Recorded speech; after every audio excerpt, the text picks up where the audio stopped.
Assalamu alaikum dear students. Today we are going to discuss the question answers of chapter number 6 for class 9, the Qaisvian in Pakistan, Qaisism wa Tasawwur in Pakistan.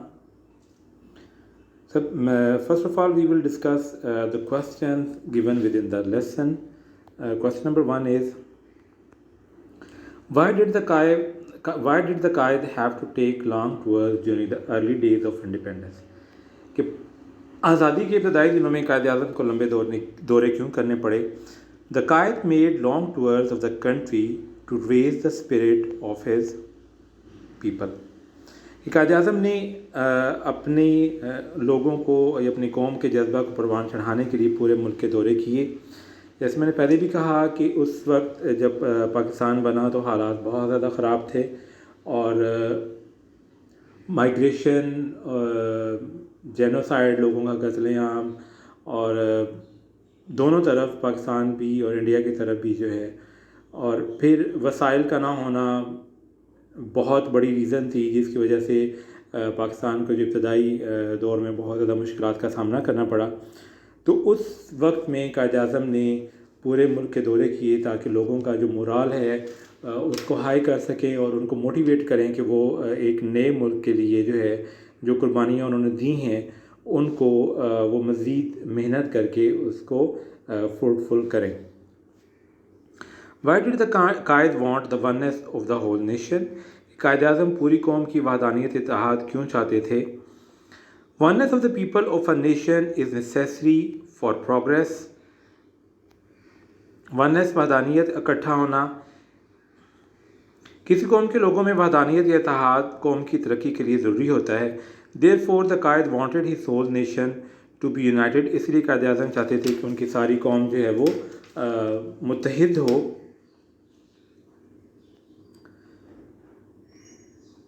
ہم لوگ جو ہے پاکستان کو اگر ہم over all دیکھیں تو جب بھی کسی قسم کی کوئی مصیبت آتی ہے، جیسے ابھی آج کل کرونا پینڈیمک ہے، تو بہت سی ہمیں ایسی اگزامپلز ملتی ہیں. لوگوں نے جو ہے وہ لوگوں کے لیے کھانے کا بندوبست کیا، ان کے لیے کپڑے کا انتظام کیا، جو لوگ جن کو کھانے کو میسر نہیں تھا. اور ایون میں نے ایک ویڈیو دیکھی تھی یا اس میں جو ہے اس کو بعد میں ریٹن آرٹیکل بھی تھے کہ کچھ لوگوں نے اس طرح کیا کہ وہ جو انتہائی مستحق افراد تھے ان کو یہ کہا کہ جی وہ 1 kg آٹا جو ہے وہ آپ کو ملے گا. تو جو لوگ وہاں پہ انتہائی مستحق لوگ تھے وہ تو رک گئے، اور جنہیں یہ بھی کہا گیا تھا کہ 2-3 گھنٹے آپ کو ویٹ کرنا پڑے گا، اور جو لوگ جن کو ضرورت نہیں تھی وہ بجائے اس کے کہ وہ وہاں پہ ویٹ کرتے انہوں نے اس کو چھوڑ دیا. یعنی کہ لوگ آپ یہ دیکھیں کہ جسٹ 1 kg آٹے کے لیے بھی انہوں نے 3، کیونکہ اتنے حالات خراب ہوئے ہیں ان دنوں میں. تو کچھ دیر کے بعد جب وہ لوگ جو چلے گئے اور جو باقی وہاں پہ لوگ رہ گئے تو ان کو ایک گاڑی میں سے آٹے کے پیکٹ دیے گئے، اور ان لوگوں کے سرپرائز کے لیے بہت ہی حیران وہ لوگ ہوئے کہ اس میں 15,000 روپیز جو ہیں وہ ہر پیکٹ میں تھے. اب چاہے وہاں پہ 10 لوگ تھے، 50 لوگ تھے، تو ہر بندے کو 15,000 روپیہ جو ہے، اور وہ یہ تھے جو کہ حقیقت میں مستحق تھے. دوسری طرف ہم نے یہ بھی دیکھا ہے، ایسی ویڈیوز بھی آئی ہیں کہ بہت سے لوگ جو ہیں وہ آٹا، چینی، چاول، دالیں اور اس طرح کی چیزیں جو ہیں وہ شاپس پہ لے کر گئے ہیں اور وہاں پہ انہوں نے وہ ان کو سیل آؤٹ کر رہے ہیں. ایک ویڈیو میں وہ بتا رہا تھا جی کہ ہمارے پاس تقریباً 6 ماہ کا راشن ہو گیا. کہ وہ ایسے بھی لوگ تھے جنہوں نے لوگوں کا حق مارا اور جو ضرورت مند تھے ان کا حق جو ہے انہوں نے غصب کیا اور چیزوں کو انہوں نے مختلف جگہوں سے اکٹھا کیا. لیکن اس سے ہمیں یہ بھی نظر آتا ہے کہ وہ جو لوگ دینے والے ہیں انہوں نے کتنی فراغ دلی سے جو ہے وہ قوم کے لیے اپنا پیسہ استعمال کیا، ان کی خوراک کا اور رہنے سہنے کا بندوبست کیا. سو دس از دا وننس آف دا نیشن. اور خاص کر کے ہم یہ بھی دیکھتے ہیں کہ پاکستان کو چاہے وہ 2005 کا زلزلہ ہو یا سیلاب ہو یا کوئی بھی اس طرح کی کیٹاسٹرافی آتی ہے، تو پاکستانی ہمیشہ جو ہے وہ اپنی جو قوم ہے اس کے ساتھ شانہ بشانہ کھڑے ہوتے ہیں. Are we working according to the expectations of the great leader? کیا ہم اپنے عظیم قائد کی توقعات کے مطابق کام کر رہے ہیں؟ No we are not working according to the expectations of our great leader. In fact, we have left the path which he showed us. کہ نہیں ہم اپنے عظیم قائد کی توقعات کے مطابق کام نہیں کرے، در حقیقت ہم راستے سے ہٹ چکے ہیں جو انہوں نے ہمیں دکھایا تھا. اور اس میں بہت حد تک یہ بات درست بھی ہے کہ موسٹلی ہم جو ہیں ہمارے ہاں جو ایک ایسا کلچر ڈیولپ ہو چکا ہے کہ جو قائد اعظم چاہتے تھے ہم اس سسٹم کو ہم نے فالو نہیں کیا. What is the result of neglecting the advice of Quaid? Quaid کی نصیحت کو نظر انداز کرنے کا کیا نتیجہ نکلا ہے؟ The result of neglecting the advice of Quaid is that we are disunited today. Quaid Azam کی نصیحت کو نظر انداز کرنے کا نتیجہ یہ ہے کہ آج ہم متحد نہیں ہیں. اور یہ ڈیفینیٹ ہے کہ اس میں جو ہے وہ ہر ایک جو ہے وہ ایک دوسرے کے اگینسٹ لڑ رہے ہیں. اور ایون آپ دیکھیں جیسے بلوچستان میں جو ہے وہ ایک بغاوت کا سا سین ہے. کچھ لوگ ہیں جو کہ فوج کے اوپر حملے کر رہے ہیں یا وہ ایک علیحدہ ملک کے لیے بھی کام کر رہے ہیں. تو یہ ڈس انٹیگریشن جو ہے وہ یہی ہے کہ ہم نے قائد اعظم کے اصولوں کو مد نظر نہیں رکھا اور ریزلٹنٹلی ہم ڈس انٹیگریٹڈ ہو گئے ہیں. Now questions with in the exercise. How much confidence did Quaid Azam have in his nation? کہ قائد اعظم کو اپنی قوم پر کتنا اعتماد تھا؟ The Quaid had great confidence in his nation. Quaid Azam کو اپنی قوم پر بھرپور اعتماد تھا، بہت زیادہ اعتماد تھا. He knew that his people were made of sterling material. وہ یہ جانتے تھے کہ ان کی قوم جو ہے وہ انتہائی عمدہ مواد سے بنے ہوئے ہیں. What was Quaid concept of are nation? Quaid Azam کا ہماری قوم کے بارے میں کیا تصور تھا؟ The Quaid said that they were a nation with distinctive culture and civilization. Quaid کہا کرتے تھے کہ وہ امتیازی ثقافت اور تہذیب رکھنے والی قوم ہیں. He said that they had their own distinctive outlook on life. اور وہ یہ کہا کرتے تھے کہ زندگی کے بارے میں ان کا اپنا منفرد نقطۂ نظر ہے. What was the ideology of Pakistan in view of Quaid Azam?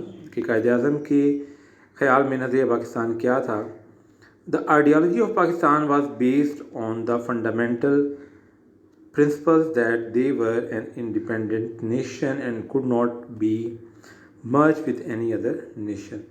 Quaid Azam کے خیال میں نظریہ پاکستان اس بنیادی اصول پر مبنی تھا کہ وہ ایک آزاد قوم ہے اور انہیں کسی دوسری قوم میں ضم نہیں کیا جا سکتا. What can be the positive solution to our present problems؟ کہ ہمارے موجودہ مسائل کا خاتمہ کیسے ہو سکتا ہے؟ We should forget our differences. ہمیں اپنے آپس کے اختلافات کو بھلا دینا چاہیے. We must work as a united nation. اور ہمیں ایک مضبوط متحد قوم کے طور پر کام کرنا چاہیے. In this way we can solve our problems. اس طریقے سے ہم اپنے مسائل حل کر سکتے ہیں.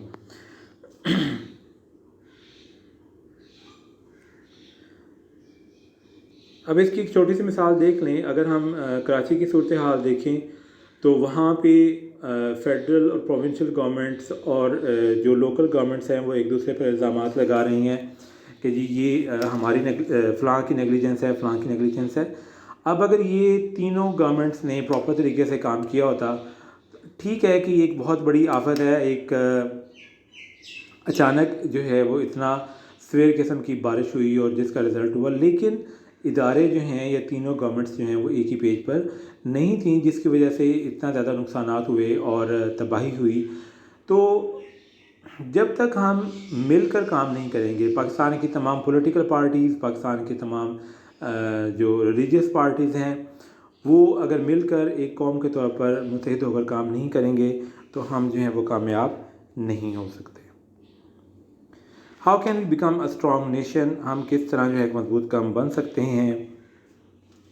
The Quaid advised our youth, it is now up to you to work and we are bound to succeed. By following this advice of our Quaid, we can become a strong nation. قائد نے ہمارے نوجوانوں کو نصیحت کی کہ اب یہ تم پر انحصار کرتا ہے کہ کام کرو اور تب ہمارا کامیاب ہونا یقینی ہے. اپنے قائد کی اس نصیحت پر عمل پیرا ہو کر ہم ایک مضبوط قوم بن سکتے ہیں. تو یہاں پہ جو لاسٹ والا کویسچن ہے، پہلے بھی میں نے کہا جب ہم نے لیسن کو ڈسکس کر رہے تھے کہ جب تک ہماری یوتھ جو ہے وہ آگے نہیں بڑھے گی، وہ یونائٹڈ نہیں ہوگی، وہ ایک پراپر وے آف لائف کو اڈاپٹ نہیں کرے گی، تو پاکستان جو ہے وہ ترقی نہیں کر سکتا۔ پیچھے جو بھی ہو چکا ہے، جو خامیاں، جو ناکامیاں ہمارے انسیسٹرز میں، ہمارے بزرگوں نے سامنا کیا، تو ان کو اسی طریقے سے ٹھیک کیا جا سکتا ہے کہ اگر ہماری نوجوان نسل جو ہے وہ ان غلطیوں کو نہیں دہرائے اور ایک نیا سٹارٹ جو ہے وہ لے، اور ہم تبھی جو ہے وہ کامیاب ہو سکتے ہیں۔ So these were your question answers for this chapter.